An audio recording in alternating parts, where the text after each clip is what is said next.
Oke, sekarang kita lanjutkan materi kita ya. Nah, materi kita sekarang ini adalah mengenai coverage dan non-respon error.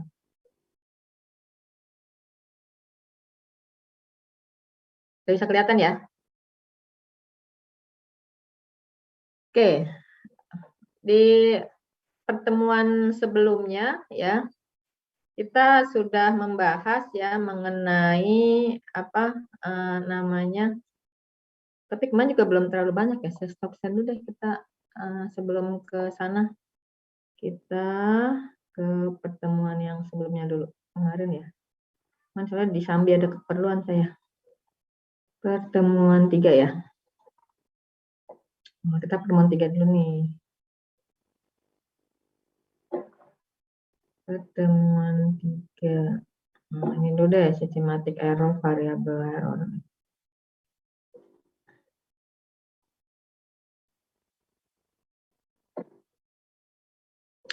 Sudah bisa kelihatan?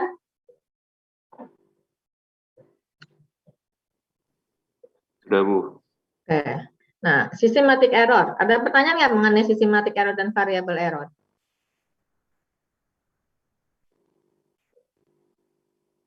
Ada pertanyaan? Sudah paham? Jadi saya review ya. Jadi namanya sebetulnya sampling error juga bisa bersifat systematic error ya. Jadi intinya adalah kalau variable error itu akan menyebabkan peningkatan varians ya.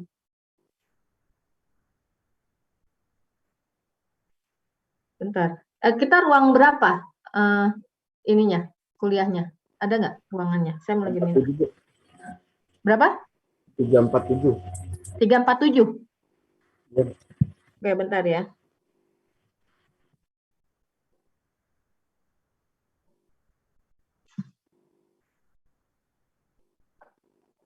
Nah, jadi ini lagi minta kode host dulu. Ya, jadi kalau variabel error itu ya akan menyebabkan peningkatan varians. Nah, sedangkan kalau systematic error itu akan menyebabkan bias ya. Semakin banyak systematic errornya maka biasnya bisa semakin besar gitu ya. Nah, udah dapet nih.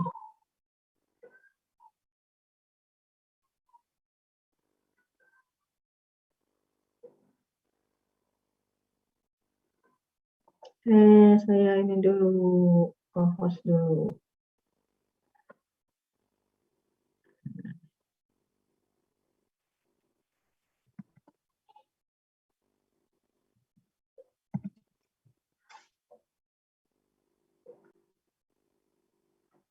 Oke, sudah jadi host. Sekarang baru bisa merekam.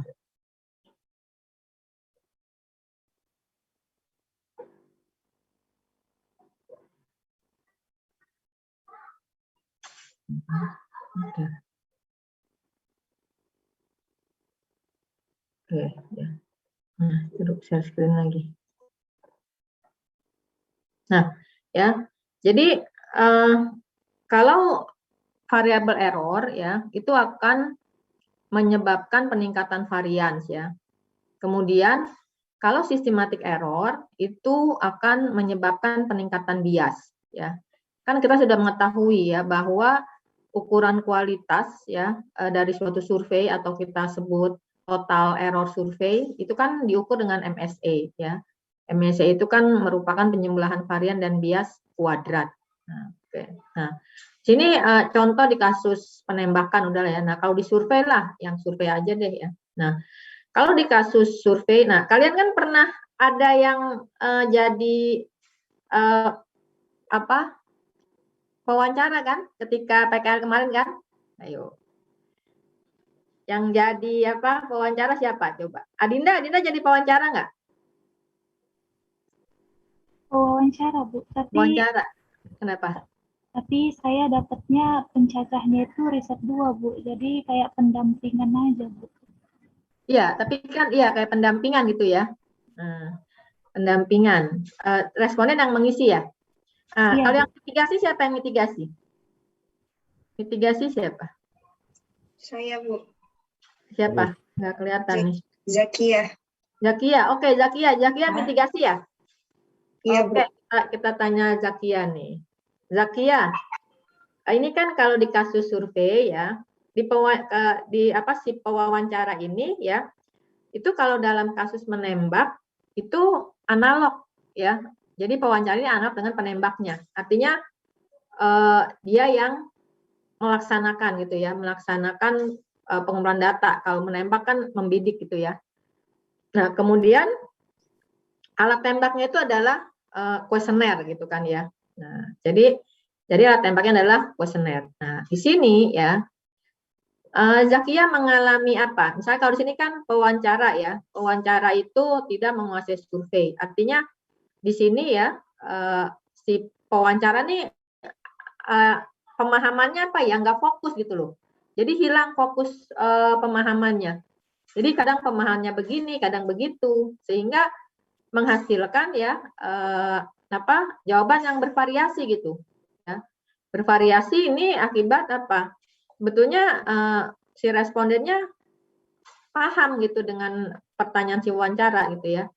Tapi sebetulnya apa yang ditanyakan itu tidak sesuai dengan yang seharusnya gitu ya di kuesioner. Jadi beda itu kan saya jelaskan. Oke, Zakia mengalami apa? Ketika wawancara apa yang kamu alami, Zakia? Coba. Kalau saya wawancara, Bu, karena saya narahubung, jadi responden saya cuma satu, Bu. Ya, nggak apa-apa. Apa yang kamu alami? Ketika ada pengalaman apa ketika jadi wawancara? Ketika saya mewawancara itu, apa suasananya, mungkin kemudian respondennya gimana coba? Suasananya santai, Bu. Respondennya kooperatif. Untuk masalah pertanyaan, ada beberapa pertanyaan itu yang ambigu, Bu. Nah, ambigu kan. Nah, itu berarti kan dari sisi kuesioner kan? Ya kan? Dari sisi kuesioner. Nah, kalau pertanyaannya ambigu, berarti bisa menyebabkan nanti penafsiran dari pertanyaan itu berbeda-beda. Nah, itu kan bisa menyebabkan variabel error ya. Karena ambigu tadi ya. Nah, itu ya. Faktor lainnya kira-kira apa coba? Apa faktor lainnya yang bisa menyebabkan varians besar, keragaman? Menyebabkan varians besar selain, ini Bu, si pewawancara kurang memahami konsep dan definisi dari pertanyaan, Bu. Ya, pewawancara kurang ini kan seperti yang di sini kan. Kalau selain pewawancara dan responden apa lagi? Ada nggak? Misalnya ketika suasana wawancara tuh lagi gimana gitu. Ada yang ngalamin nggak ketika sedang mewawancara atau sedang mendampingi, tapi suasananya nggak kondusif gitu? Oh, saya, Bu, pernah ketika survei e-commerce itu, saya wawancara responden di pasar, Bu. Jadi suasananya rame. Nah, terus gimana akhirnya? Apakah si responden atau kamu sendiri sebagai pewawancara bisa konsen, bisa fokus? Sebenarnya agak terganggu, Bu. Jadi selesain si pembelinya itu selesai dulu, nanti lanjut lagi, Bu. Nah, itu kan saya ya. wawancara lagi. Nah, itu kan ada faktor lainnya ya, bisa jadi ya sebagai faktor random ataupun nanti bersifat sistematik gitu. Jadi banyak faktor ya kan. Nah, makanya ini harus hati-hati gitu kan ya. Nah ini ya, ini kalau biasnya besar. Ini kan artinya bias besar karena apa? Sini karena estimator ini ya, kan kalau biasnya kecil berarti kan estimator itu harus berada di sekitar titik tengah, ya kan? Titik tengah ini kan kalau kita buat koordinat ada di titik 0,0 gitu ya. Nah, estimator ini akan berada di sekitar titik 0,0 gitu kan, mendekati ke parameter gitu ya. Tapi kalau bias ya, dia ada di jauh dari titik titik tengahnya gitu ya. Nah ini ya. Nah kemudian di sini ya kita melihat di sini ya bahwa ada sifat-sifat atau potensi-potensi dari masing-masing komponen MSE ya. Ada sampling error dan non sampling error. Nah, di mana non sampling error ini ya terdiri dari 5 ya atau 5 komponen. Nah, kita akan membahas salah satunya sekarang nih. Salah dua ya. Yaitu frame error dan non respond error ya. Jadi frame ini berasal dari nanti error coverage ya, dan ini dari non-respon. Nah, ini di sini variabel errornya rendah potensi terjadinya, yang tinggi adalah systematic error. Jadi nanti kita di materi kali ini akan membahas mengenai tadi ya, systematic error dari frame dan non-respon error ya. Bagaimana menghitungnya, biasnya akibat adanya systematic error yang disebabkan oleh frame dan non-respon. Nah, itu ya. Nah, ini ya, memang kita sudah bahas ini ya. Nah, oke. Nah, ada pertanyaan nggak tentang systematic error, variable error atau tentang MSE sebelum saya lanjut ke coverage dan non-respon error?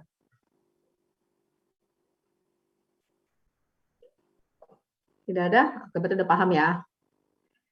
Oke, alhamdulillah kalau udah paham. Kita lanjut dengan coverage error dan non-respon error.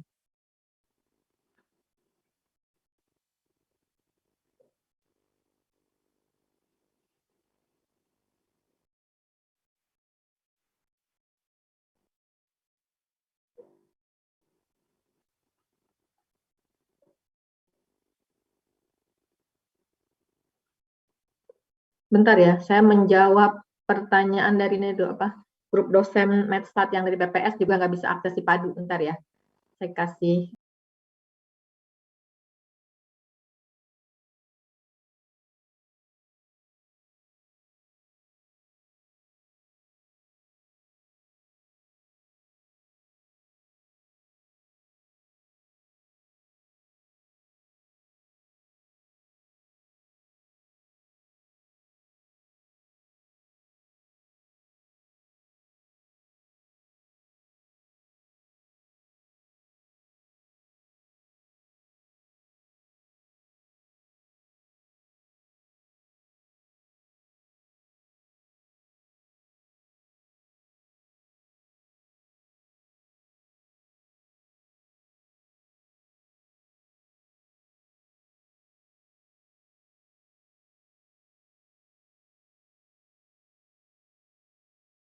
Oke, ya. Jadi secara bertahap kita akan membahas ya masing-masing dari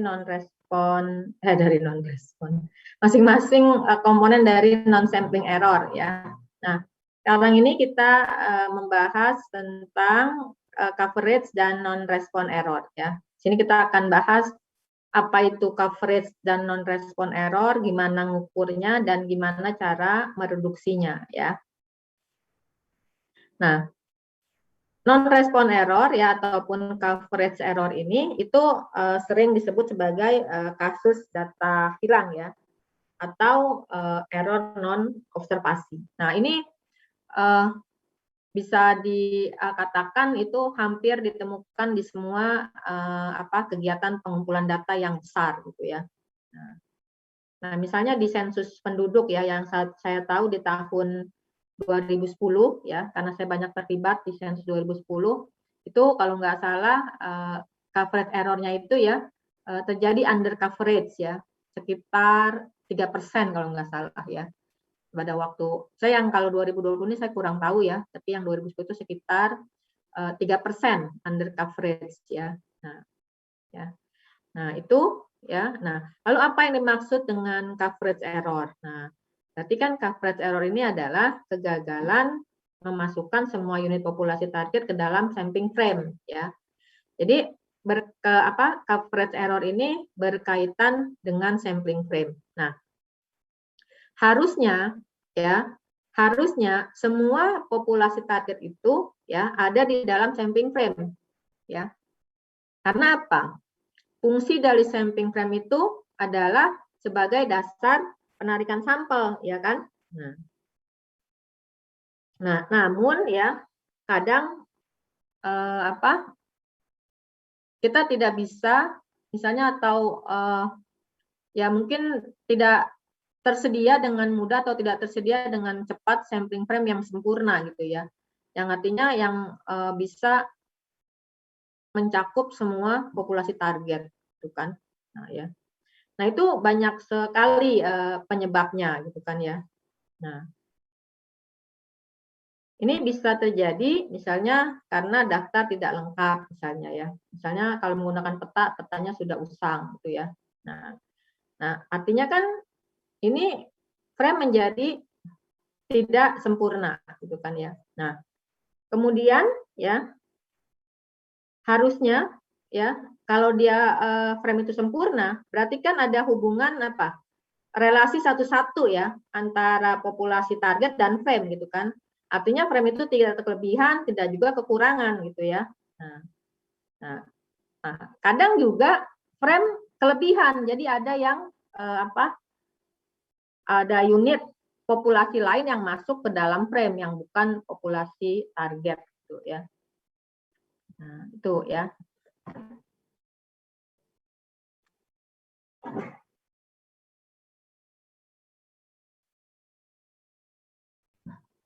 Nah, itu coverage error ya. Nah, kemudian ya error non observasi bisa juga terjadi karena non respon ya. Bisa terjadi karena non respon. Nah, artinya apa? Ya, terjadi kegagalan mendapatkan pengukuran pada beberapa unit sampel survei ya. Nah, itu ya. Jadi berkaitan dengan respon dari responden kalau yang non respon ya. Nah, kalau yang coverage error ya, ini berkaitan dengan populasi target dan frame gitu ya. Nah, sekarang kita lihat ya kasus-kasus di dalam coverage error ya. Nah, under coverage ya atau non coverage ya, ini kan artinya apa? Bahwa ada populasi target ya yang tidak tercakup di dalam frame. Nah, kalau populasi target tidak tercakup di dalam frame ya, berarti kan populasi target tersebut tidak memiliki peluang untuk terpilih kan ya, karena nggak ada di dalam frame. Gimana dia bisa kemungkinan terpilih gitu kan ya. Nah, ini ya. Nah, jadi di sini ya. Nah, akan menyebabkan ya peluang terpilihnya unit populasi yang tidak tercakup di dalam frame itu menjadi 0. Dia nggak akan mungkin terpilih sebagai sampel gitu ya. Nah, ya biasanya tingkat non coverage ini bervariasi di beberapa wilayah gitu ya.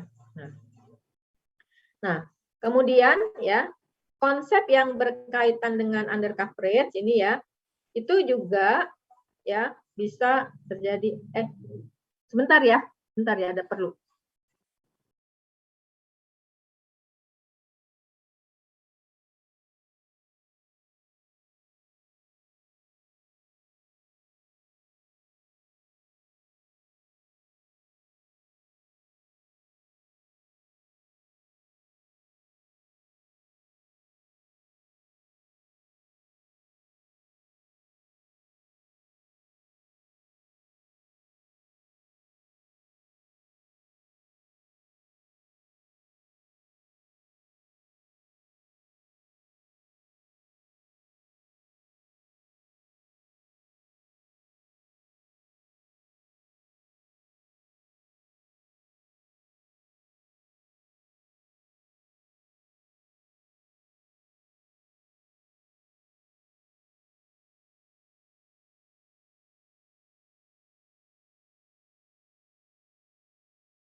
Oke, kita teruskan ya.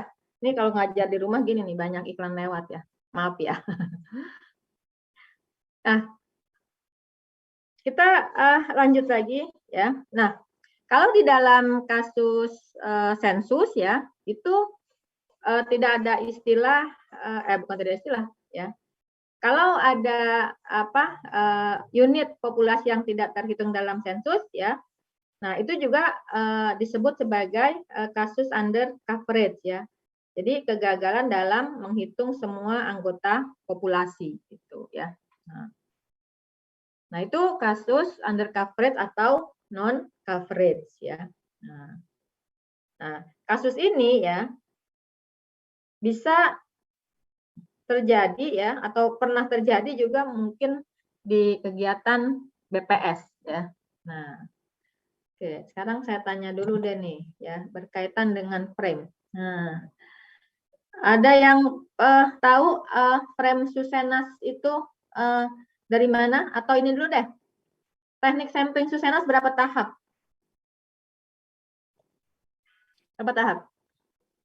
Ada yang tahu? 2 ya, Bu?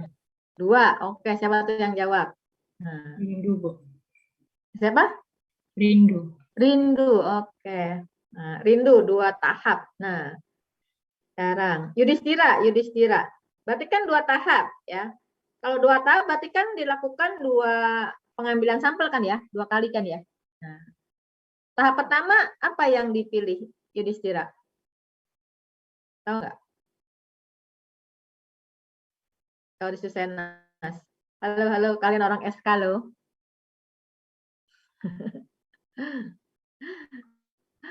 Pernah akses data Susenas? Ya, nanti mungkin ketika nyusun skripsi ya. Biasanya kalau SK nih, datanya data mentah. Kemudian yang sering digunakan adalah logistik gitu kan. Apa ada yang tahu tahap pertamanya apa? Memilih apa? Oh, iya. Siapa yang jawab tuh? Nah. Ya. Oke.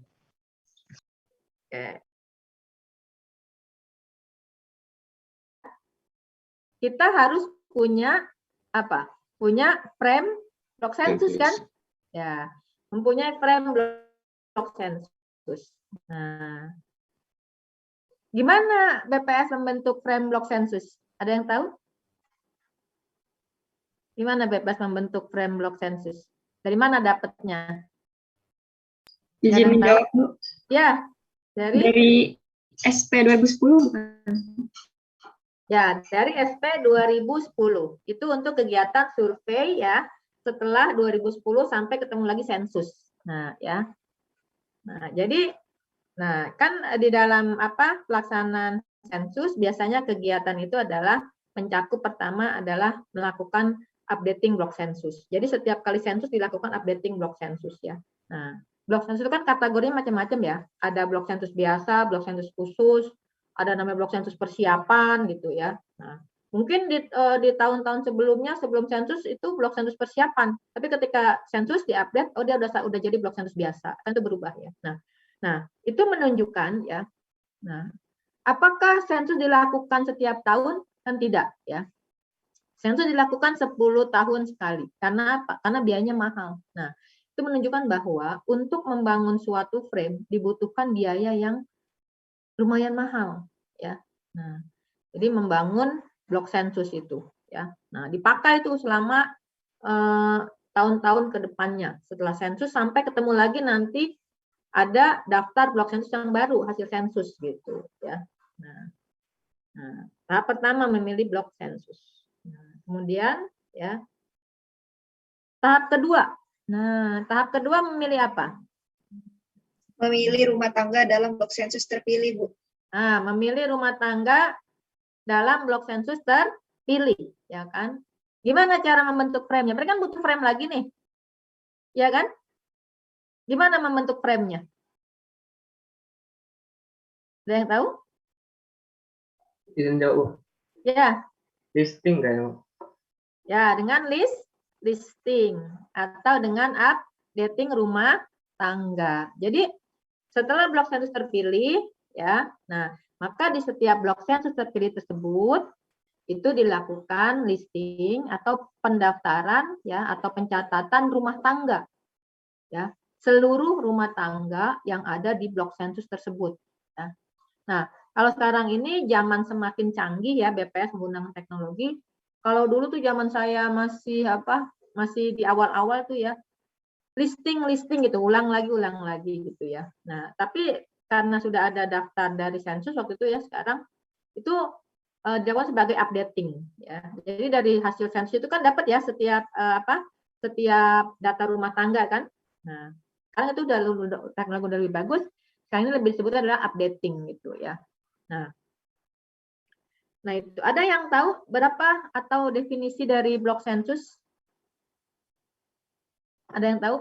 Atau syaratnya lah, syarat muatannya berapa? Berapa? Ya, nanti bisa dilihat ya. Setahu saya tuh kalau nggak berubah konsepnya ya, syarat muatan blok sensus itu adalah 80 sampai 120 rumah tangga. Tuh ya. Nah, zaman saya masih awal-awal bekerja gitu ya. Kan dilakukan ini juga ya.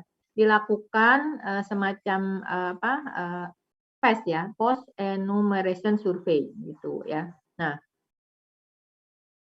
jadi seringnya waktu itu ya, mudah-mudahan sekarang sudah tidak terjadi gitu ya, karena semakin ketat pengawasan gitu ya. Jadi waktu itu pernah saya bertugas gitu ya sebagai petugas yang melakukan PES ya. Nah, hal yang pertama dilakukan adalah mengecek kelengkapan rumah tangga dari blok sensus tersebut ya. Apakah sudah tercatat semua di dalam daftar listing gitu ya. Nah, jadi saya pernah menemui ya, karena si petugas mungkin membacanya itu sesuai konsep definisi adalah 80 sampai 120 gitu ya. Itu kan sekitar sebetulnya ya. Nah, jadi ketika sudah mencukupi memenuhi syarat tersebut ya, dia tidak memasukkan rumah tangga lagi ke dalam daftar. Nah, ya itu ditemui. Artinya apa? Ya, kan berarti itu terjadi under coverage kan atau non coverage ya. Karena apa? Ada data yang ada di lapangan tidak sesuai dengan yang tercatat di daftar listing gitu kan. Nah, berarti kan rumah tangga tersebut tidak memiliki peluang untuk terpilih sebagai sampel. Nah, itu ya. Jadi memang perlu dilakukan pengecekan gitu ya. Nah, itu yang pernah terjadi gitu ya, under coverage, non coverage ya. Nah, kemudian ya kalau ini contoh aja ya, contoh under coverage atau non coverage. Kalau tadi contoh real yang terjadi di BPS. Nah, kalau ini ya terjadi karena apa? Nah, terjadi karena pemilihan variabel ketika membentuk frame ya. Jadi misalnya ya, sebetulnya target populasinya itu adalah semua rumah tangga gitu ya. Nah, tetapi ya misalnya dibangun frame hanya berdasarkan nomor telepon gitu ya. Nah, sementara ya tidak semua rumah tangga itu memiliki telepon. Berarti kan ada rumah tangga yang tidak tercatat kan ke dalam frame. Nah, ini kalau dalam kasus pembentukan frame-nya ya. Kalau tadi kan karena proses pencatatannya gitu kan ya. Nah, misalnya ini di Amerika Serikat masih ada juga yang 6% yang tidak memiliki telepon. Nah, bayangkan kalau di Indonesia gitu ya. Di Indonesia ya masih banyak misalnya di pedalaman Papua ya, nggak usah mungkin jauh-jauh ke Papua, di Jawa juga mungkin masih banyak daerah terpencil ya yang rumah tangga tidak mempunyai telepon gitu ya. Nah, itu ya. Nah, ini ya. Nah, artinya ketika kita membangun frame ya, kita harus mempertimbangkan ya ketersediaan variabel ya yang bisa mencakup semua populasi target. Nah, tuh ya. Nah, ini ya. Nah, kemudian over coverage ya. Ini juga tadi sebetulnya sudah jelaskan ya. Berarti frame-nya ini kelebihan ya. Ada unit populasi lain ya yang bukan populasi target itu masuk ke dalam frame. Nah, ya. Nah, ini ya. Nah, ini juga pernah juga bisa terjadi ya di kasus BPS gitu ya. Itu kan blok sensus itu kan punya batas ya. Tapi kadang apalagi zaman dulu ya. Zaman dulu itu kan masih manual. membuat petanya ya. Jadi kadang batasnya itu kehapus gitu misalnya, ya. Akhirnya batasnya menjadi nggak jelas. Nah, ternyata ada rumah tangga yang bukan rumah tangga pada blok sensus tersebut masuk ke dalam blok sensus tersebut di pencatatannya gitu, ya. Nah, itu ya. Nah, kadang juga mungkin tahunya itu kita pas survei berlangsung gitu loh. Ini kok kena sampel gitu ya misalnya. Padahal udah di luar target gitu kan ya. Nah, itu bisa juga terjadi. Nah, over coverage ini ya bisa karena tadi ada unit populasi yang bukan populasi target masuk ke dalam frame, bisa juga karena duplikasi ya. Kalau duplikasi terjadi kelebihan pada frame, tapi kelebihannya itu masih populasi target gitu ya. Tapi tercatatnya lebih dari 1 kali. Nah, ini kan berarti kan menyebabkan ya kemungkinan yang tercatat double tersebut menjadi lebih besar untuk terpilih ya. Sementara justru yang lainnya itu menjadi lebih kecil untuk terpilih ya kan. Nah itu ya. Nah, atau ada yang ini ya, korespondensi antara beberapa unit populasi sasaran. Nah, ini sih inilah bila kalian baca nanti ya sebentar. Intinya itu aja lah yang 3 tadi ya. Under coverage, over coverage dan duplikasi ya. Nah, ini hanya ringkasan saja. Kalau terjadi under coverage atau non coverage akan menyebabkan ya populasi target yang tidak masuk ke dalam frame menjadi tidak mempunyai peluang untuk terpilih sebagai sampel ya. Kalau over coverage atau duplikasi ya akan menyebabkan unit populasi yang terduplikasi tersebut akan mempunyai peluang terpilih yang lebih besar daripada yang seharusnya ya. Ya, atau populasi yang sebenarnya akan mempunyai peluang lebih kecil gitu kan, karena ada tambahan ini ya, pembaginya kan menjadi lebih besar gitu ya. Nah, kemudian ya seringkali terjadi permasalahan pada frame ya. Frame tidak lengkap. Kita mau apa ini kalau frame tidak lengkap gitu kan ya. Nah, ini berarti kita bisa membangun frame dari berbagai sumber informasi ya. Jadi bisa digabungkan, tapi hati-hati ketika menggabungkan bisa terjadi kasus duplikasi gitu ya. Nah, namun demikian, kadang kita sudah mengusahakan berbagai informasi ya untuk membangun frame, tapi masih saja belum bisa mendapatkan frame yang sempurna. Ya. Karena memang membuat frame atau membangun frame ini membutuhkan biaya yang mahal. Ya, ya contohnya inilah nanti ya. Nah ini tadi contoh sebetulnya blok sensus ini ya.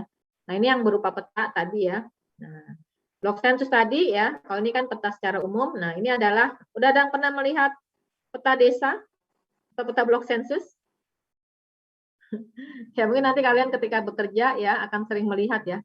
Jadi kayaknya kalau kalian di kabupaten atau ya di daerah lah ya, kalau di kabupaten itu bisa dipastikan kalian akan mengalami lah ke lapangan gitu ya. Ini ya. Untuk melakukan pencacahan entah supervisi gitu ya. Nah, ini adalah peta desa ya, peta desa. Nah, blok sensus itu adalah ya BS ya disebutnya singkat. Itu adalah bagian dari desa ya. Jadi desa itu dibagi habis menjadi beberapa blok sensus ya. Nah, sebetulnya tujuan pembentukan blok sensus ini itu untuk memudahkan ya, memudahkan kegiatan statistik gitu ya. Karena kalau kita langsung memilih desa itu areanya terlalu luas gitu ya. Maka dibentuklah desa itu dipartisi menjadi blok sensus. Nah, ya. Nah, tentu saja blok sensus ini harus mempunyai batas-batas yang jelas ya. Baik itu batas alam maupun buatan gitu ya. Nah, kalau di daerah apalagi yang hamparannya luas ya, banyak sawah gitu ya. Nah, kadang ada juga batas yang kurang jelas gitu ya. Kemudian kalau luas block sense ini relatif karena yang menjadi patokan ya, acuan itu adalah jumlah rumah tangga. Ya. Jadi kalian kalau misalnya mencacahnya di daerah perkotaan ya mungkin lingkupnya kecil karena apa? Lingkup areanya. Karena rumahnya itu rapat-rapat gitu kan ya. Nah, itu kan kalian bisa melihat kalau kalian ke belakang kampus, ke gang sensus itu ya, begitu rapat ya. Nah, tapi kalau kalian di daerah mungkin nih seperti backgroundnya Raffi ini kan, wow, bisa jadi di areanya itu berupa hamparan gini ya, rumah tangga satunya di mana, yang keduanya di mana gitu, bisa seperti itu ya, kalau di daerah ya mungkin kalian di daerah juga pernah merasakan gitu ya, tetangganya kok jauh ya gitu kan. Kalau di saya nih kedengeran orang ketak-ketrok tuh tetangga kan ya, karena rapat juga di tempat saya gitu ya. Nah itu ya. Nah cuma kalian sayangnya di PKL ya tidak mempunyai pengalaman itu gitu ya, mengelilingi blok sensus ya, mengecek batas-batas ya, karena dilakukan secara online, terus pencacahannya juga ke kantor gitu kan ya. Ya, tapi insya Allah nanti kalian akan mendapat pengalaman. Ya, tapi apapun itu ya, PKL kalian adalah PKL yang mempunyai ciri khas yang berbeda gitu ya. Nah, ini ya. Nah, sekarang sebelum kita lanjut ke cara mengukurnya, apa ada pertanyaan mengenai coverage error dan penyebab-penyebabnya?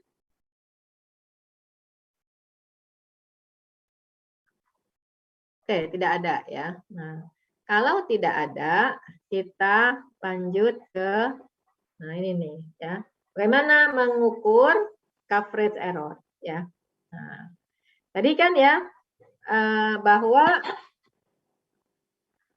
frame itu harus mempunyai relasi satu-satu dengan populasi target kan ya.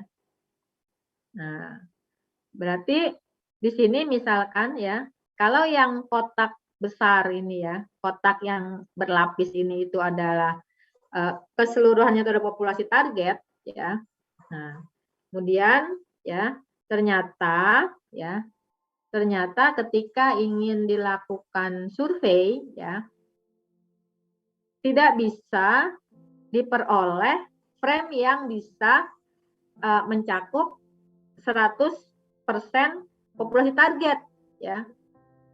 Nah, tetapi hanya mencakup sebanyak TC. Nah, TC itu adalah proporsi populasi target yang tercakup di dalam frame atau coverage rate-nya ya, tingkat ketercakupannya itu ya. Nah, berarti kan ada yang tidak tercakup kan dari populasi tersebut, yaitu kan sebanyak TNC gitu ya. Nah, misalkan ya kita ingin mengestimasi ya nilai karakteristik dari populasi target tersebut ya. Nah, misalkan nilai karakteristiknya itu adalah yang akan diestimasi adalah Y bar P ya. Nah, ini ada yang akan kita estimasi nih sebetulnya tanya ya. Nah, tapi kita nggak bisa mendapatkan frame yang sempurna. Nah, ya. Frame-nya hanya mencakup sebesar TC. Nah, berarti kan ya dari frame yang tidak sempurna ini ya, kalau ada informasi tentang karakteristik populasi bisa kita hitung kan ya statistiknya kan ya atau estimasinya itu rata-ratanya ya. Nah, jadi di sini kita bisa atau simbolkan rata-rata karakteristik dari populasi target yang tercakup di dalam frame itu adalah disimbolkan dengan Y besar bar C gitu ya. Sementara yang tidak tercakup itu adalah Y bar besar NC. Nah, berarti kan ya kita bisa membuat suatu formula ya untuk parameter ini ya, kita sebut parameter Y bar P ini ya. Nah, kita bisa membuat formula kan ya. Karena kita tahu tingkat ketercakupannya, maka Y bar besar P ini bisa dibuat suatu persamaan seperti yang tertera di bawah ini ya. Nah, ya. Ini kan komposit gitu ya. Nah, ini ya.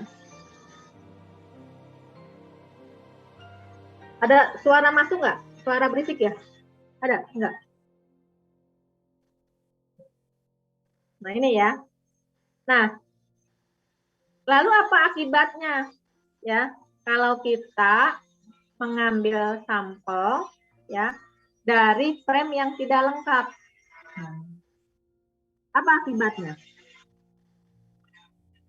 Akan timbul bias ya. Bias dari hasil estimasi ya. Nah, misalkan ya ini frame yang lengkap gitu ya. Terus yang sebelah yang kiri ini frame yang lengkap, yang kanan frame yang tidak lengkap ya. Suara saya terdengar nggak? Atau ada bunyi yang lain? Ada bunyi lain dikit, Bu. Dikit aja kan ya. Ini ada apa? Tetangga lagi apa? Motong keramik. Nah, kalau kita mengambil sampel ya dari frame yang lengkap, berarti kan nilai harapan dari rata-rata sampel itu kan sama dengan parameter ya. Iya kan? Sampai sini paham dulu nggak nih? Jadi kalau kita ngambil sampel dari frame yang lengkap, maka kalau kita hitung estimasi nilai harapan atau ekspektasi dari estimatornya sama dengan parameter kan ya? Ini udah paham ya? Nah, kemudian bagaimana nilai harapan atau ekspektasi kalau sampel tersebut diambil dari frame yang tidak lengkap? Nah, apakah kita akan mendapatkan nilai harapan dari estimator itu sama dengan nilai parameter? Tentu tidak, ya. Nah, sini tadi ya di sebelumnya sudah diketahui bahwa misalnya nilai karakteristik ya atau rata-rata ini karakteristik dari yang tercakup itu Y bar besar C. Ya, maka nilai harapan dari sampel yang diambil dari frame tersebut ya, frame yang tidak lengkap, ya nggak sama dengan parameter, tapi sama dengan Y bar ya C ya, Y bar Y-nya besar C, gitu kan ya. Nah, ini kan berarti apa nih? Ya, ada selisih kan? Ada selisih antara nilai parameter ya dengan nilai harapan yang dari sampel yang dari frame yang tidak lengkap. Nah, itulah yang disebut dengan bias. Nah, ini ya. Jadi terjadi bias. Nah, ini ya. Nah, atau relatif bias, tinggal dibagi dengan parameternya. Nah, untuk bisa mengetahui ya pengaruh bias karena non coverage pada MSE, maka diperlukan ya proporsi populasi target yang hilang dari frame ya. Kemudian juga perbedaan rata-rata karakteristik populasi antara yang tercakup ya di dalam frame dan yang tidak tercakup di dalam frame ya. Nah, ini kan ya. Nah, ini kalau tadi masih simbol-simbol, sekarang kita dengan contoh supaya lebih paham ya. Supaya lebih paham ini ya. Populasi target. Nah, ya, misalkan yang tercakup itu adalah TC yang tidak di sini ya. Yang tidak tercakupnya 0,2 nih ya. Berarti di sini 0,8 kan ya. Nah, 0,8. Nah, kemudian diketahui nih informasi ya, perbedaan antara karakteristik yang tercakup di dalam frame dengan yang tidak itu adalah sebesar 10.000. Nah, maka kita bisa menghitung biasnya ya dengan formula yang tadi ini kan ya. Nah, biasanya dapat 2.000 nih kalau kita apa? Kalau kita ngambil sampel dari frame yang nggak lengkap ini. Dari frame yang hanya mencakup 80% target populasi. Nah, ya. Nah, selain itu kita juga bisa menghitung bias relatifnya. kalau apa? Kalau ya estimasi rata-rata populasi ketika menggunakan frame yang lengkap ya itu sebesar 40.000. Atau kita tahu nilai parameter sebesar 40.000 ya. Nah, kalian udah kenal RSE kan ya? Relatif standar error. Itu kan pembaginya seharusnya nilai parameter, tapi karena parameter tidak diketahui maka diganti dengan nilai estimatornya ya kan? Nah, dari sini bisa dihitung ya biasnya. Oh, ternyata terjadi overestimate sebesar 0,05 ya. Nah, jadi dengan kata lain, hasil estimasi yang menggunakan frame ya. Frame ini artinya frame yang hanya mencakup 80% target populasi ya. Ini akan sekitar 5% lebih tinggi dari yang seharusnya ya. Jadi menyebabkan bias under coverage ya. Nah, akibat bias under coverage ya. Jadi di sini kalau kalian perhatikan ya, under coverage itu belum tentu menyebabkan underestimate ya kan. Nah, contohnya di kasus ini ya. Ini contohnya lah terjadi apa? Overestimate ya kan. 5% lebih tinggi. Nah, itu ya. Nah, lalu ya, apakah 5% ini menjadi masalah? Ya, tentu tergantung ya. Tergantung siapa yang mau menggunakan atau apa tujuan survei ya. Jadi belum tentu ya, walaupun ada biasnya estimasi tersebut tidak dapat digunakan, belum tentu. Tergantung kepada si pengguna estimasi tersebut ya. Ya, contohnya gini. Kalau sesuai dengan tujuannya misalnya atau sesuai dengan ketentuan dari si peneliti misalnya atau si pengguna ya. Aduh, ini biasanya 5% bisa menyebabkan mengubah keputusan secara drastis gitu misalnya. Nah, maka 5% ini sangat berbahaya gitu ya. Jangankan 5%, 1% pun atau berapa persen pun walaupun kecil, tapi kalau dia mengubah keputusan ya, itu menjadi bias yang sangat penting. Artinya yang benar-benar harus dipertimbangkan gitu kan ya. Nah, tapi kadang ya ada pengguna yang sudah menentukan, dia sudah bisa mengira-ngira ya sebelumnya. Oh ini pasti hasilnya bias nih kalau pakai teknik ini misalnya gitu kan ya. Atau kalau pakai responden kita frame yang ini kayaknya bias nih gitu ya. Nah, udahlah nanti kita pasang biasnya 10%. Maka ketika dapat bias 5%, oh bersyukur gitu kan. Oh ini biasnya masih di memenuhi rank toleransi gitu kan ya.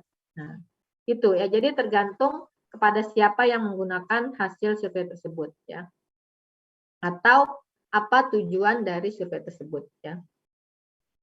Nah, bias bisa bersifat negatif, bisa bersifat positif ya. Kalau negatif namanya kan underestimate.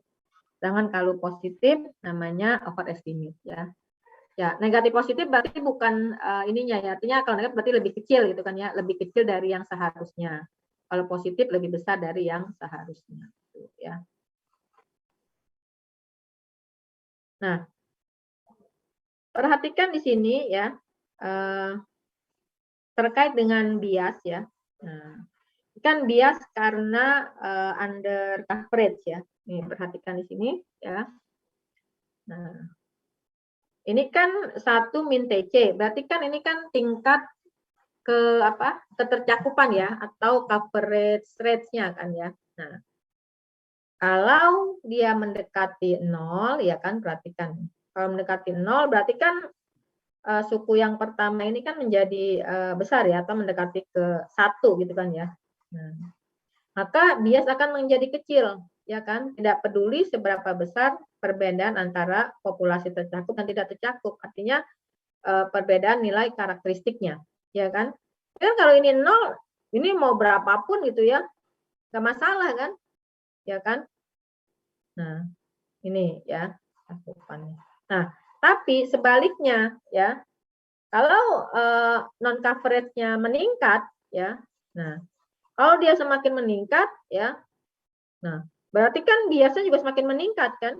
Nah, peningkatannya ini akan tergantung kepada selisih antara nilai karakteristik yang tercakup dengan yang tidak tercakup. Semakin besar, ya pasti nilai biasa akan semakin besar juga, gitu ya. Yang sisi kiri suku pertama besar, suku kedua besar. Oh, berarti biasa tambah besar, bukan ya? Nah, di sini ya.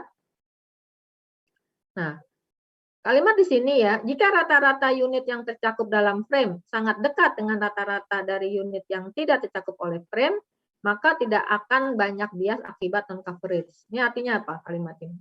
Ada yang bisa menerjemahkan artinya? Maksudnya apa? Ada? Nah, ya. Nah, ini kan berkaitan dengan tingkat heterogenitas atau tingkat homogenitas dari populasi terkait dengan karakteristik yang akan diukur, gitu kan ya. Nah, kalau misalnya populasi tersebut homogen, gitu kan ya. Kalau homogen ya, berarti kan nilai karakteristiknya mirip-mirip kan ya. Jadi kalau populasi tersebut homogen, maka masalah coverage ini tidak terlalu mempengaruhi hasil estimasi, ya. Karena apa? Karena dia homogen, gitu kan, ya. Nah, sama aja nilai karakteristiknya gitu mirip-mirip. Maka ini kan menjadi 0 kan sisi yang kanan. Ya, di sini mau berapapun kalau di sininya 0 ya tetap 0 gitu kan. Ya. Nah, ngerti nggak maksud apa yang saya jelaskan? Ya. Nah, jadi kalau misalnya populasi tersebut memiliki karakteristik yang homogen ya, maka bias coverage ini tidak terlalu menjadi masalah. Nah, yang berbahaya kalau karakteristik dari populasi tersebut adalah heterogen. Nah, ya. Nah, sekarang saya tanya, oke. Nah, siapa nih? Rusman, coba Rusman. Rusman, kira-kira kalau dari hasil Susenas atau kamu mungkin pernah lihat data Susenas, pengeluaran ya, output produk utama dari Susenas itu apa sih sebetulnya? Apa? Saya tanya dulu deh. Rusman, apa produk utama dari survei sosial ekonomi nasional? Apa produk utamanya? Apa? Ada yang tahu? Susenas? Apa yang dihasilkan, indikator apa?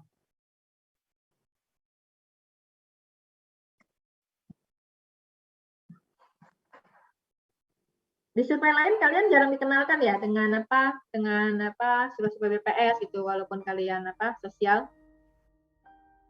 Izin menjawab, Bu. Ya, silahkan. Susenas menghasilkan data tentang kesejahteraan rumah tangga, Bu, yang mencangkup pendidikan, kesehatan, dan kemampuan daya beli masyarakat. Kesejahteraan ya secara umum itu ya, kesejahteraan. Tapi yang paling utama apa coba? Ada lagi yang tahu yang paling utama? Gimana mengukur kesejahteraan di hasil Susenas?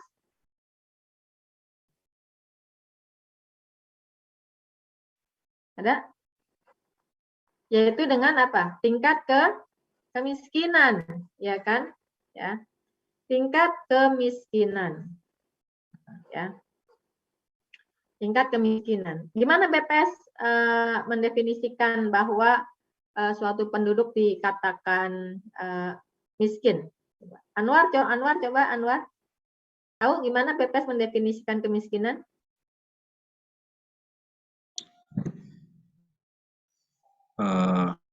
Mungkin di bawah garis kemiskinan. Di bawah garis kemiskinan. Nah, garis kemiskinan itu berupa apa? Berupa garis. Berupa apa? Nilai apa? Garis kemiskinan itu nilai apa? Nilai apa? Minimum pendapatan. Minimum pendapatan. Oke, berarti untuk memenuhi kebutuhan hidup. Berarti berupa rupiah gitu kan ya. Nah, jadi BPS mengukur garis kemiskinan itu berbasis pengeluaran rumah tangga. Nah, ya. Nah, Nah, kalian apakah pernah mungkin membaca-baca referensi gitu ya? Nah, kalau pengeluaran itu biasanya menceng kemana? Rifatul, coba Rifatul biasanya kalau pengeluaran itu mencengnya kemana? Menceng ke itu ya Bu, kanan. Menceng ke kanan, artinya kalau menceng kanan, data mengelompok di nilai yang Di mana? nilai yang gede-gede Bu. Nilai yang besar-besar. Iya. Coba Ika, benar nggak Rifatul tuh?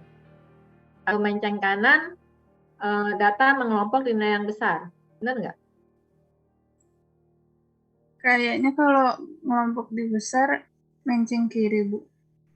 Tuh. Tapi kata kayaknya ini membuat jawaban Ika nih nggak yakin dengan jawabannya. Jadi saya ingatkan kembali ya. Ini jadi belajar masa jadi ini ya, banyak menyangkut ke mata kuliah yang lain ya. Menceng kanan berarti data mengelompok di data yang nilainya rendah ya. Jadi julurannya ke kanan. Tadi benar kata Ika. Kalau mencengnya ke sebelah apa yang datanya besar itu namanya menceng kiri. Dilihat dari dibilang apa ya, julurannya gitu ya. Nah, di data Susenas ya, mungkin bukan hanya di Susenas ya, di data-data yang sifatnya pengeluaran itu data itu cenderung selalu menceng ke kiri. Lalu bagaimana buntutnya gitu kan ya. Nah, sekarang bicara buntutnya nih yang manjang itu ya. Kira-kira panjang atau enggak gitu ya. Nah, berkaitan dengan coverage ini ya. Nah, kalau kalian perhatikan di Indonesia ini kan tingkat kesejahteraannya bisa dibilang beragam ya. Gitu ya. Kemudian tempat tinggalnya juga beragam. Nah, di sini ya seringkali gitu ya ada penduduk ya atau suatu rumah tangga yang tidak mau dijangkau oleh sensus. Nah, itu biasanya penduduk yang di golongan elit gitu ya. Nah, nanti ini kan kalau mereka tidak terjangkau di dalam sensus gitu kan ya. Nah, akibatnya apa? Mereka enggak tercakup di dalam frame kan ya. Nah, ya contohnya inilah, jangan sensus dulu deh. Ini aja deh, pembentukan daftar atau listing rumah tangga Susenas, ya. Kan sebelum melakukan pemilihan sampel rumah tangga kan dilakukan listing itu ya tadi ya. Nah, ketika kita mendapatkan blok, nah blok yang ada rumah tangga elitnya gitu ya. Nah, itu aksesnya untuk mendapatkan data mereka tuh agak sulit ya. Saya pernah ngalamin itu ya. Jadi saya juga bukan tiba-tiba bisa bekerja seperti sekarang ini gitu ya. Saya mengalami dari mencacah, editing coding ya, entry ya, sampai menjadi juga master intama ketika pelaksanaan pengumpulan data gitu ya. Nah, jadi ya ketika kita mengakses data mereka, ya itu susah ditemui. Nah, akibatnya mereka menjadi tidak tercover di dalam frame. Nah, berarti kan kalau tidak tercover, ya mereka nggak punya kemungkinan untuk terpilih sampel kan? Ya, nah, padahal ya ketika blok sensus tersebut wilayahnya heterogen gitu ya, misalnya ataupun di tempat yang lain itu heterogen, maka kan bisa dipastikan bahwa hasil estimasi itu ya dari sensus tersebut atau dari wilayah tersebut, nah, itu kan akan terjadi perbedaan ya, perbedaan nilai karakteristik antara yang tercakup dengan yang tidak tercakup ya. Bisa jadi menjadi lebih rendah gitu kan ya. Nah, seperti itu ya. Nah, itu maksud saya ya berkaitan dengan coverage error ya. Nah, ini ya. Nah, biasanya kalau tapi tetap dicari solusinya oleh BPS. Biasanya kalau susah dijangkau, maka petugas dibantu oleh pimpinan-pimpinan yang dari kabupaten misalnya, gitu ya. Nah, Nah, ini ya. Jadi bahaya sekali kalau populasi itu heterogen, kemudian terjadi non coverage atau kesalahan coverage. Nah, ini biasanya bisa semakin besar. Karena nilai karakteristiknya bisa berbeda jauh, tuh ya. Oke, ini ya. Ada pertanyaan, paham di sini? Ya. Mungkin kalau di kasus kalian nggak terlalu terasa ya, tapi nanti tetap ada. Udah baca kan ya responsinya berkaitan dengan PKL. Nah, lihat sifat dari coverage error ya. Nah, tadi kan ada 2 suku ya. Perbedaan ya dan tingkat coverage ya kan. Ya. Nah, kalau tingkat, perhatikan ya, yang garis pertama ini kan tingkat coverage-nya tinggi nih, 90%, ya kan? Nah, perhatikan slope-nya, perubahannya. Misalnya dari perbedaannya ya, dari 10 ke 20. Nah, ya. Ketika tingkat responnya tinggi, ya tingkat respon, tingkat coverage ya, kita masih membahas coverage. Tingkat coverage-nya tinggi, ini kan slope-nya nggak terlalu ini ya, nggak terlalu miring gitu ya. Betanya gitu, kalau dicari betanya kecil kan ya. Atau gradient ya. Nah, jadi ini slope-nya ya, slope-nya kecil, tapi ketika ya dia semakin menurun tingkat coverage-nya, itu perubahannya tuh sudutnya lumayan besar ya. Dari 10 ke 20 gitu ya. Nah, sudutnya bisa dihitung nih kalau kita hitung sudutnya atau slope-nya. Nah, ya. Jadi ini hubungan ya antara perbedaan karakteristik nilai yang tercover dengan yang tidak tercover dengan tingkat coverage terhadap relatif coverage biasnya gitu ya. Ya. Jadi perubahannya cepat gitu. Kalau ini kan perubahannya dikit ya kalau kita hitung jaraknya gitu kan. Tapi kalau ini lumayan jauh. Nah, ini ya. Nah, jadi ya. Nah, di sini berarti ya bias cakupan atau bias coverage ya, itu merupakan fungsi tingkat non coverage ya. Dan perbedaan karakteristik ya dari yang dipelajari ya antara populasi yang tercakup dan tidak tercakup ya. Jadi bicara tentang karakteristiknya ya. Nah, kemudian di sini frame merupakan bagian yang sangat penting atau komponen yang sangat penting di dalam pengumpulan data ya. Karena frame ini merupakan dasar penarikan sampel. Nah, tapi kadang error tidak bisa dihindari akibat adanya frame yang tidak sempurna. Nah, bagaimana kita mengatasi permasalahan coverage ya pada frame? Ya tentu saja kalau terjadi duplikat, maka duplikatnya harus dihapus salah satunya atau salah duanya. Ya sisakan satu yang unik kan ya. Atau bisa juga menggunakan lebih dari satu frame ya. Jadi mengkombinasikan frame ya. Nah, atau kita bisa memeriksa catatan eksternal ya untuk melihat apakah ada anggota populasi target yang hilang pada frame ya. Nah, itu ya. Nah, kalau tadi menghapus jelas lah ya. Nah, sekarang mereduksi coverage error dengan mengkombinasikan frame atau menggunakan frame dari berbagai sumber. Nah, kalian perhatikan gambar di sini ya. Nah, yang area di dalam lingkaran ini itu misalkan adalah populasi target ya. Nah, kalau frame kita mau sempurna, berarti kan kita harus membentuk frame yang sama ya, sesuai dengan ukuran lingkaran ini kan ya, sesuai dengan luasnya gitu kan ya. Nah, tetapi ternyata frame tersebut tidak tersedia, ya, sehingga kita harus menggunakan lebih dari satu frame ya. Nah, karena apa? Karena kalau kita menggunakan frame yang B, artinya ada loh nih populasi target yang dimaksud tuh ada di dalam frame B. Tapi nggak semua, hanya sebagian. Nah, ya, frame B digunakan. Nah, berarti kan yang digunakan dari frame B ini hanya yang sebatas dari yang garis lingkaran ini kan, yang selebih di luar ini saya nggak boleh digunakan gitu ya. Nah, kemudian, oh ternyata kalau hanya frame B, selain ada over coverage ya, terjadi juga under coverage yang lumayan besar ya. maka digunakan frame yang A, gitu kan ya. Frame yang A, nah, wah ternyata ada informasi yang double nih ya, di frame A dan di frame B. Terjadi duplikasi gitu kan, ya. Unit populasi tercatat di A, tercatat juga di B. Nah, ini kan harus identifikasi ya kan. Nah, jadi ketika menggabung frame itu tidak serta-merta hanya menggabung, plek, sudah gitu. Tapi harus diteliti lebih lanjut ya. Apakah terjadi over coverage, apakah terjadi duplikasi, apakah terjadi under coverage. Nah, ternyata ya walaupun sudah menggunakan lebih dari satu frame, under coverage-nya nggak bisa dihindari. Ternyata masih ada nih yang area putih di dalam lingkaran gitu kan ya.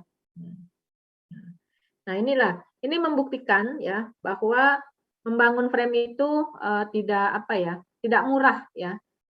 Misalnya saya BPS ini harus melakukan sensus untuk mendapatkan frame block sensus gitu ya. Dan melakukan updating rumah tangga setiap kali dilakukan survei gitu ya.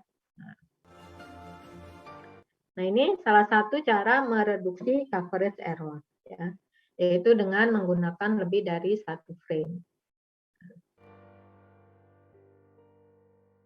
Nah, kemudian ya di frame itu ya juga perlu ya diberikan informasi tambahan ya. Nah, ini untuk bisa membantu ya dalam mempertimbangkan untuk memutuskan metode estimasi yang akan digunakan gitu ya. Ya. Kan kalian sudah banyaklah mengenal metode estimasi kan ya. Ada misalnya dengan rasio estimate gitu ya dan sebagainya gitu ya. Nah, di sini ya. Kemudian ya. Jadi di dalam penggunaan praktisnya ya, frame ini harus memuat informasi yang lebih banyak daripada hanya sekedar daftar unit populasi. Ya intinya itu tadi bisa untuk membantu memilih atau memutuskan metode estimasi yang cocok dan sebagainya. Ya. Jadi di dalam BPS pun di blok sensus itu bukan hanya sekedar isinya muatan saja atau alamat saja, tapi di blok sensus tersebut juga ada informasi-informasi. Ya, misalnya ada masjid, ada apa gitu ya. Nah, itu bisa menjadi membantu gitu ya. Nah, sampai coverage error ada pertanyaan sebelum saya lanjut ke non-respon error?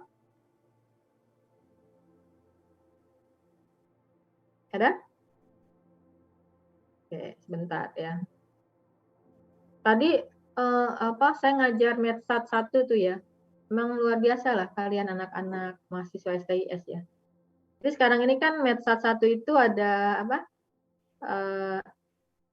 praktek ya.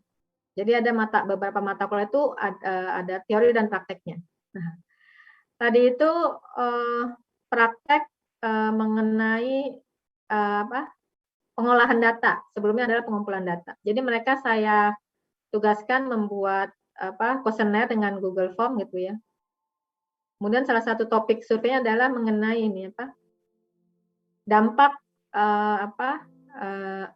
terlalu lama atau dampak waktu di depan komputer atau HP itu terhadap kesehatan mata. Nah, saya baru tahu tuh ada istilah 20-20-20. Jadi ternyata kita maksimal itu lihat layar 20 menit. Kemudian 20 detik diselingi dengan melihat selain layar dengan jarak 20 meter gitu. Itu baru tahu saya tuh. Jadi ada pertanyaan, apakah Anda melakukan aturan 20-20-20? Yaitu gitu. Saya baru tahu. Tapi nggak tahu, kan tahu nggak ada aturan itu? Ya ternyata kita nggak boleh mantengin mata kita lebih dari 20 menit terus menerus gitu ya.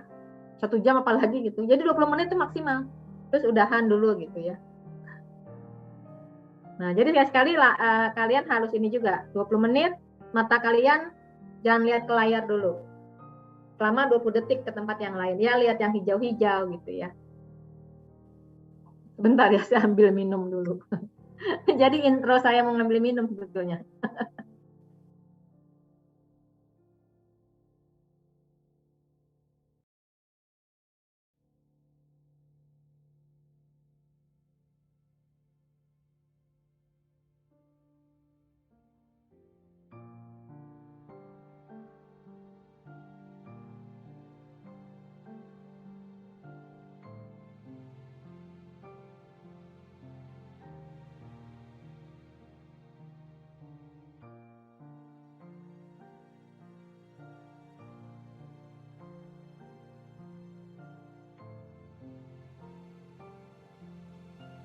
Oke, kalau tidak ada pertanyaan, kita lanjut dengan non-respon. Nah, kalau tadi coverage error itu adalah kegagalan ya memasukkan populasi target ke dalam frame, nah, kalau non-respon error ini adalah kegagalan mendapatkan pengukuran ya pada beberapa unit sampel survei ya. Nah, non-respon error ya bisa terjadi karena apa? Apa jenis-jenis non-respon error? Apa? Nah, bisa terjadi karena unit non-respon. Ya. Artinya bahwa unit sampel tersebut tidak ya dapat berpartisipasi di dalam survei. Ya. Nah, ya entah karena penolakan atau karena non kontak ya. Nah, kemudian kadang perbedaan antara non kontak dan penolakan tidak selalu jelas ya. Apalagi ketika contohnya surveinya melalui email atau telepon. Nah, kenapa kira-kira Fatania? Fatania, kenapa kalau survei melalui email atau telepon itu antara penolakan dan non kontak itu agak sulit membedakannya? Izin jawab, Bu. Sebelumnya apakah suara saya kedengaran, Bu? Kedengeran. Maaf ya, Bu. Saya lagi matiin kamera soalnya di sini sinyalnya lagi agak susah. Oke. Menurut saya, kalau tidak ada perbedaan yang jelas antara survei melalui email dan telepon itu, karena kadang, Bu, kalau misalnya kita, ini pengalaman juga ya Bu, sedikit ada pengalaman selama riset kerja kemarin. Jadi ketika kita mengirim email gitu survei ke responden itu bisa aja membuka tapi nggak menjawab gitu Bu. Ini antara nggak menjawab karena lupa atau nggak menjawab karena nggak mau gitu Bu. Itu yang pertama. Terus yang kedua kalau lewat telepon ini sama mirip-mirip sih Bu sama email. Kadang di telepon tidak diangkat atau diblok gitu Bu. Jadinya karena diblok jadinya terjadi non kontak gitu. Kita mau mengejar respondennya lagi sulit. Begitu Bu kira-kira. Oke, nah itu pengalaman langsung tuh ya. Jadi ya sulit memang ya melalui email. Apa dia non kontak bisa jadi udah nggak dipakai emailnya gitu ya. Atau dia tahu ada email tapi udah biarin aja gitu kan ya.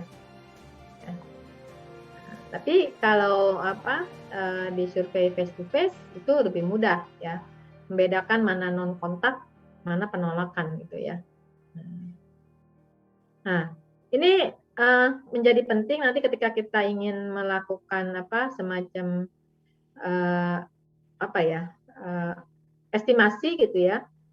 Nah, itu dilakukan atau diperlakukan secara berbeda nih antara non kontak dan penolakan gitu ya. Nah, itu non respon ya tadi ya. Pengalaman langsung. Nah, berkaitan dengan non respon ya. Nah, tadi kan ada 3 ya, bisa terjadi dengan 3 cara ya. Ada unit non respon, item non respon, ada juga yang dengan informasi yang tidak lengkap dengan mengisi gitu ya. Nah, item non-respon tentu ini berkaitan dengan pertanyaan pada kuesioner. Maka langkah preventifnya adalah untuk meminimalkan item non-respon. Maka kuesioner itu ya harus disusun sedemikian rupa sehingga kata-kata dan penempatan pertanyaan dalam kuesioner itu bisa dipahami dan bisa dan mudah dipahami oleh si responden gitu ya. Nah, tapi selain itu juga mungkin ada pertanyaan-pertanyaan lain ya walaupun pertanyaan tersebut sudah jelas apa maksudnya, tapi kadang-kadang terjadi juga item non respon.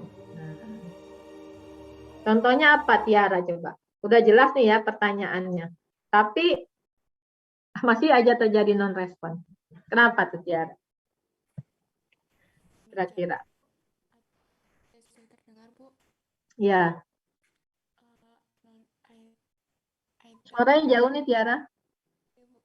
soalnya mikrofonnya agak rusak, Bu. Oh iya, kenapa? Coba kira-kira kenapa? Pertanyaan sudah jelas, tapi tetap aja nih apa non respon. Mungkin pertanyaan tersebut Heeh. merasa privasi untuk si respondennya, Bu. Jadi responden jadi sungkan mau menjawab atau merasa pertanyaan itu terlalu apa ya, privasi untuk dia. Oh, bersifat privasi ya, misalnya pertanyaan sensitif gitu kan ya. Nah ini kan ya. Nah ini kan akibat non respon ya. Nah kalau misalnya survei itu menggunakan PEPI mungkin ya, itu bisa terus dilanjutkan kan kuesioner ya misalnya. Tapi kalau menggunakan KEPI gitu ya atau KEWI yang seperti kalian lakukan gitu, kalau ada item non respon ini ya, apakah bisa diatasi untuk mengatasi apa kalau itu? Kalau pakai mengisi sendiri atau pakai KEWI, KEPI ya, untuk menghindari non respon apa? Non respon item.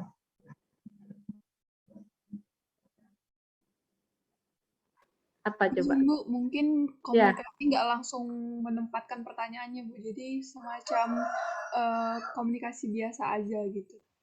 Semacam komunikasi biasa gitu ya. Nah. Ada lagi coba yang lain?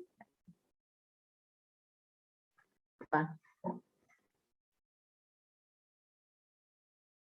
Kan biasanya kalau pakai Google Form lah yang gampang ya, karena kebetulan tadi saya ngajar tingkat 1 tuh. Kan ada ya dikasih bintang, wajib diisi gitu kan ya. Wajib diisi, tapi pertanyaan sensitif gitu kan ya. Kira-kira akan terjadi item non respon malah unit non atau unit non respon. Udah saya nggak mau ngisi udah semuanya gitu kan ya. Amelia ketawa tuh. Ya. Nah, itulah ya kalau di yang PEPI mungkin masih bisa, tapi ketika ada item yang sensitif, kemudian si responden tetap harus menjawab gitu ya, diwajibkan gitu ya, karena kalau nggak diisi nggak jalan lagi nih proses yang lainnya gitu kan, ya kan, nggak bisa disubmit dan sebagainya, ya udah akibatnya bisa juga terjadi unit non respon. Nah ini makanya hati-hati ketika menyusun kuesioner, ya. Nah ini sedikit-sedikit saya sudah mulai ajarkan ke tingkat 1 karena sekarang tingkat ini saya ubah ya kurikulumnya. Jadi karena sekarang vokasi gitu ya, jadi kita harus banyak memberikan praktek gitu ya dibanding teorinya gitu. Tapi prakteknya itu harus ada. Makanya ketika materi pengumpulan data dan pengolahan data, yaitu mereka diminta membuat kuesioner, gitu ya, kemudian membangun validasinya gitu. Kalau tidak bisa secara otomatis, dengan cara manual menggunakan rambu-rambu gitu ya. Nah, lalu bagaimana kalau sudah terjadi? Kalau sudah terjadi, yang bisa dilakukan adalah dengan imputasi. Ya, tentu imputasi ini ya adalah mengganti ya nilai-nilai yang hilang tadi, yang non respon tadi. Tentu ada SOP-nya, ada kaidah-kaidahnya. Nah, itu biasanya menggunakan ya informasi dari item-item yang lainnya atau variabel-variabel lainnya pada unit sampel yang sama gitu ya. Nah, mungkin kalau kalian tidak terlalu banyak ya mengalami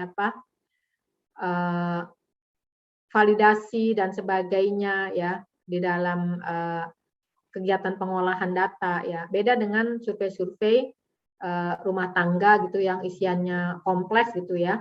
Nah, jadi bisa dibilang kalau di PKL sebelumnya, apalagi yang berkaitan dengan kemiskinan tuh ya, yang waktu di Bengkulu, luar biasa kita tuh melakukan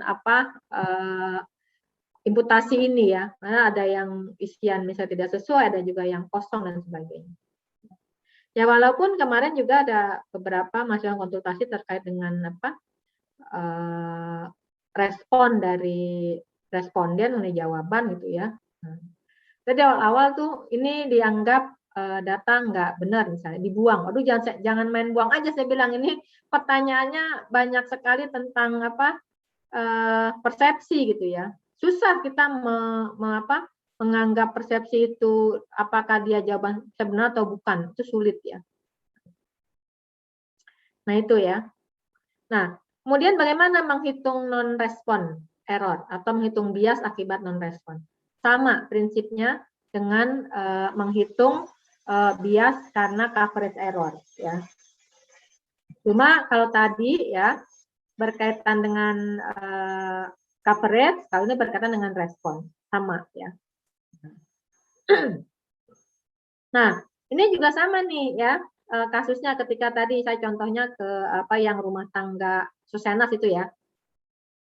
Kalau misalnya ya si rumah tangga elit tadi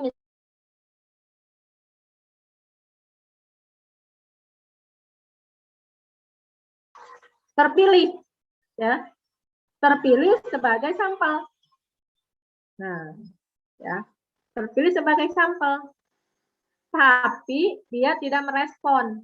Nah, itu kan karakteristik udah beda tuh ya dengan responden yang lainnya misalnya. Dia misalnya orang yang kaya sekali gitu kan. Nah, akibatnya kan kita tidak bisa mendapatkan informasi ya atau data dari rumah tangga elit tersebut.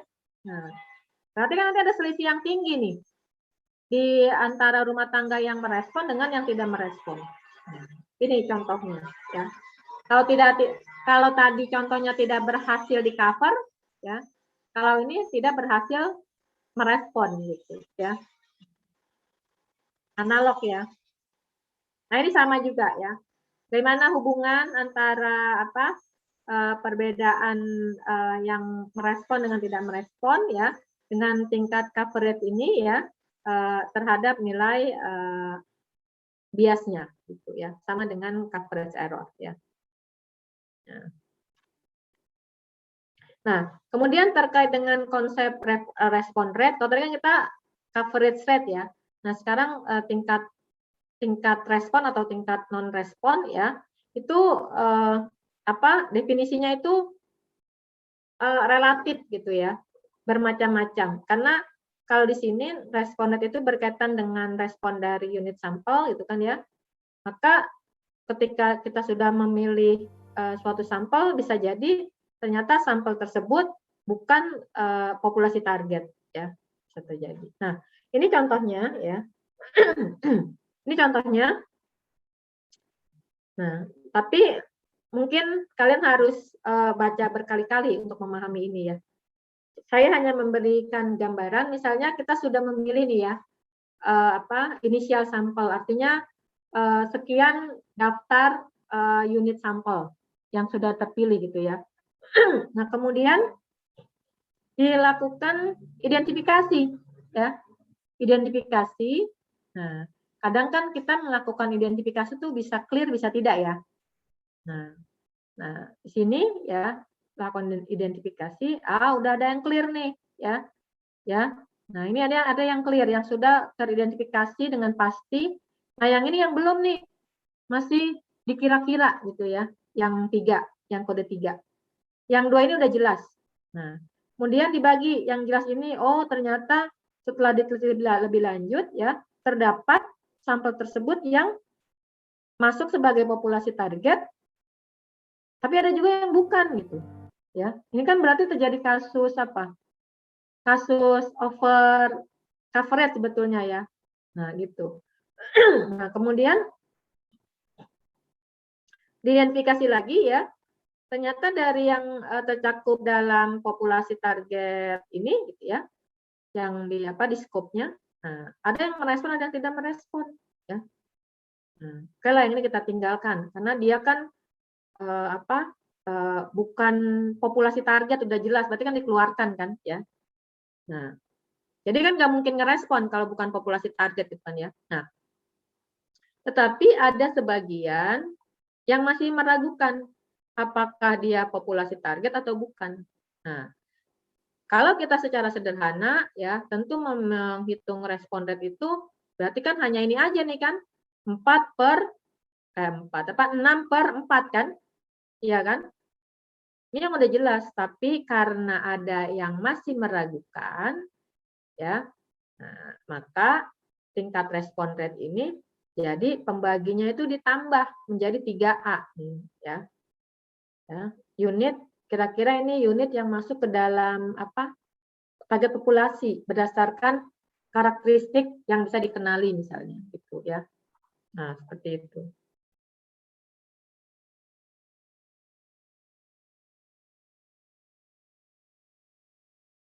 Nah, itu ya. Nah, kemudian ya, ini hanya penjelasannya. Nah, di sini ya, bias non-respon ya, itu akan muncul setiap kali ada non-respon ya. Dan ada perbedaan antara nilai karakteristik yang merespon dengan yang tidak merespon ya. Nah, kemudian pengurangan bias non-respon itu harus bertujuan untuk mengurangi dua komponen ini ya, yaitu tingkat non-respon dan juga perbedaan nilai karakteristik antara yang merespon dengan yang tidak merespon ya. Nah, ini ya. Nah, di sini ya, tingkat non-respon ini bisa menjadi indikator yang berguna untuk mengindikasikan adanya potensi non-respon bias gitu ya. Nah, di sini ada beberapa cara mereduksi non-respon bias ya. Tapi di sini saya nggak bahas banyak, nanti silakan kalian baca lebihnya ya. Nah, di sini saya hanya membahas tentang yang kedua ini, teori partisipasi survei ya. Jadi di dalam survei ya, dalam kita merancang suatu survei, ada faktor yang bisa kita kendalikan, ada yang tidak ya. Contoh yang tidak bisa dikendalikan yaitu keadaan sosial misalnya ya. Ya entah berkaitan dengan politik, ekonomi dan sebagainya ya. Nah, kemudian siapa lagi? Responden ya. Kita tidak bisa mengendalikan responden ya. Kita tidak bisa mengintervensi ya. Nah, tetapi ada faktor yang bisa kita kendalikan, yaitu apa? Desain survei ya. Bagaimana beban responden ya. Kemudian bagaimana responden dipilih, topik survei dan sebagainya. Ini yang bisa kita kendalikan, yang bisa kita atur gitu kan ya. Kemudian si pewawancara ini juga kita bisa atur kan. Bagaimana metode perekrutannya ya dan sebagainya, gitu kan ya. Nah, ini semua saling berkaitan dan berinteraksi. Nah, ya, interaksi dari keempat ini itu ya akan menyebabkan ya atau mempengaruhi keputusan dari si responden untuk menolak atau berpartisipasi. Nah, ini kan ya. Jadi nanti ada karakteristik tertentu dari si pewawancara ya yang berpotensi untuk menghasilkan respon yang tinggi. Ya, contohnya pengalaman, ya. Kemudian karakteristik demografi, ya. Kemudian voice, accent, ya. Kemudian style, ya, style wawancaranya. Kemudian ekspektasi dan juga preferensi, ya. Yang tidak kalah penting adalah attitude. Nah, ini ya, attitude dan tingkat kepercayaan. Nah, ya. Kalau di survei-survei BPS ya, itu kan ada aturan atau kategori atau spek ya secara itunya spesifikasi orang yang bisa menjadi mitra di BPS untuk membantu BPS melakukan pengumpulan data. Itu kan ada kan syaratnya misalnya pendidikan minimal SMA, itu kan misalkan ya, umur dan sebagainya. Nah, kemudian lebih khusus lagi, biasanya untuk survei tertentu, itu ada syarat lagi. Misalnya, survei demografi dan kesehatan Indonesia. Ada yang pernah mendengar SDKI atau baru dengar sekarang? Hah? Ayo, ini orang SK tapi nggak mengenal survei-survei di kependudukan nih. Ya. Nah, jadi kalau di survei SDKI ini, ya, itu merupakan survei yang mencakup ya pertanyaan-pertanyaan yang sensitif ya. Misalnya ya ada pertanyaan mengenai ya dan respondennya itu perempuan ya. Ada pertanyaan misalnya frekuensi melakukan hubungan intim seminggu yang lalu gitu. Itu kan pertanyaan yang sensitif banget kan ya. Nah, makanya karena sensitif ya, dipilihlah pewawancara ya, itu biasanya jenis kelaminnya perempuan supaya ngobrolnya enak sama si responden gitu kan ya. Kalau yang bertanyanya laki-laki ya, itu kan mungkin malu ya. Misalnya kapan terakhir menstruasi ya dan sebagainya. Nah, jadi banyak yang sensitif. Nah, ini biasanya lebih khusus lagi ya. Nah, kemudian ekspektasi. Nah, pengalaman ya. Tentu mempengaruhi ya kan. Nah, ekspektasi ya, ini kan mensugesti kita kan ya. Ketika kita misalnya nih mau datang ke rumah responden, terus kita aduh, saya males nih ketemu responden ini gitu kan. Kayaknya dia nggak kooperatif gitu kan. Nah, itu kan kita sudah mensugesti diri sendiri kan, ya. Jadi kita harus punya kepercayaan diri ya, harapan yang tinggi ya, bukan hanya dalam pencacahan ya. Di dalam kehidupan juga harus seperti itu kan. Punya ekspektasi yang tinggi gitu kan. Ya. Wah, saya ntar mau jadi ranking 1 di SK gitu kan. Atau paling tidak menjadi 10 besar di SK. Kan dipanggil tuh di wisuda gitu kan ya. Nah, itu kan ekspektasi itu ya. Ya, tapi jangan sekedar ekspektasi ya.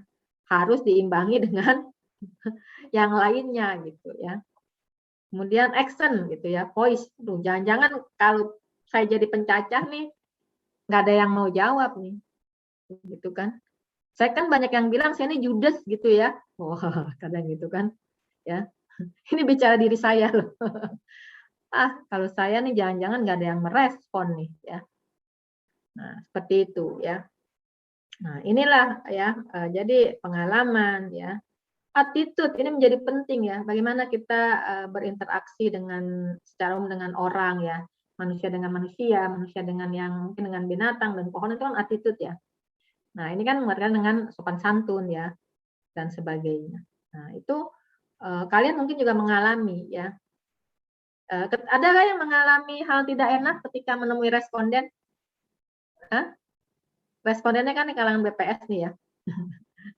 Ada yang tidak enak?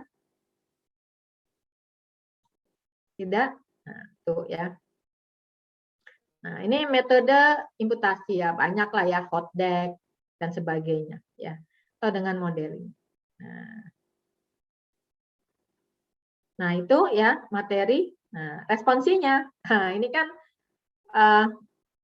kalian kan sudah PKL ya. Nah, sudah PKL. Nah, coba pada masing-masing riset ya, jelaskan frame apa saja yang digunakan untuk penarikan sampel. Misalnya riset 2, apa frame-nya? Riset 3 apa? Ya. Kemudian identifikasi potensi coverage error yang muncul akibat penggunaan frame tersebut dan bagaimana mengatasinya. Itu berkaitan dengan coverage error. Yang kedua, ya. Nah, ini kan kalau saya lihat di riset kepuasan pengguna, wah non responnya itu lumayan tinggi lah, ya. Nah, kalau yang nomor 2 berkaitan dengan potensi non respon, ya. Nah, apa saja potensi non respon yang terjadi, mengapa dan bagaimana mengatasinya?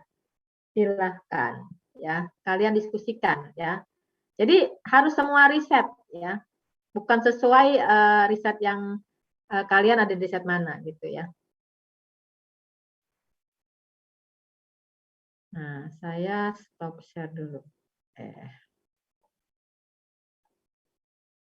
Nah, udah jelas responsinya? Ya. Ada pertanyaan?